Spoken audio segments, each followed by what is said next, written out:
Hello, I'm Sebastian. Welcome to Nine Nar Trees podcast. Today, I will summarize and review the book, Dead Aid, Why Aid is Not Working, and How There is a Better Way for Africa, authored by Dambisa Moyo, presents a provocative analysis of the failure of traditional aid programs in Africa. Drawing from her extensive background in economics and her Zambian heritage, Moyo critiques the reliance on aid, arguing that it has not only failed to deliver sustainable economic growth, but has also left African countries more indebted, less developed, and more dependent. This book is a bold call for a new approach to African development, emphasizing investment, trade, and fiscal discipline over charity and aid. I will give you key takeaways from this book. Firstly, the failure of aid. Moyo begins by detailing the historical context of aid to Africa, arguing that despite trillions of dollars in aid over the past several decades, African countries remain impoverished and underdeveloped. She points to the lack of significant improvement in health, education, and income levels as evidence that aid has not achieved its goals.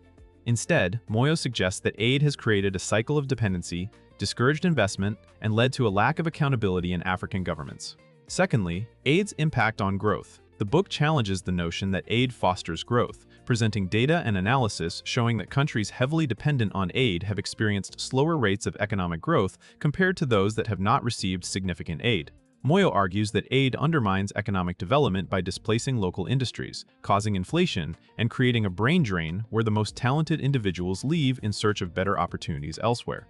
Thirdly, corruption in aid. A critical issue addressed in the book is the relationship between aid and corruption. Moyo argues that the influx of aid into Africa has fueled corruption by creating a rent-seeking culture where leaders are incentivized to maintain power to access aid money rather than to serve their people. This leads to misallocation of resources, lack of transparency, and undermines governance and trust in institutions. Fourthly, alternatives to aid. Moyo doesn't just critique aid, she also proposes alternatives.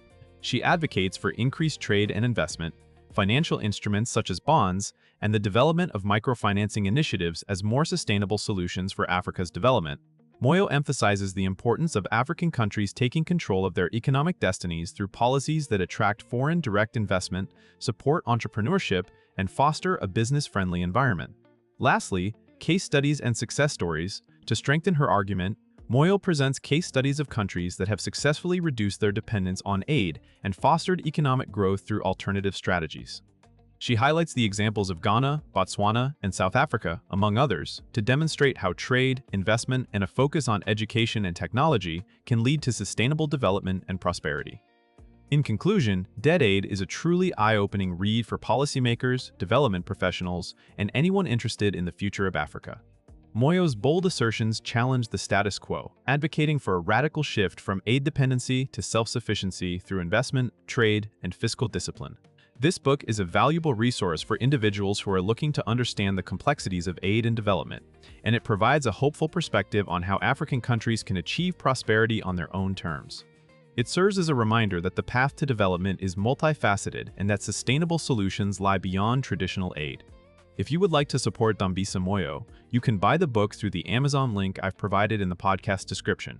After reading the book, please let me know what you think and share your thoughts. See you around.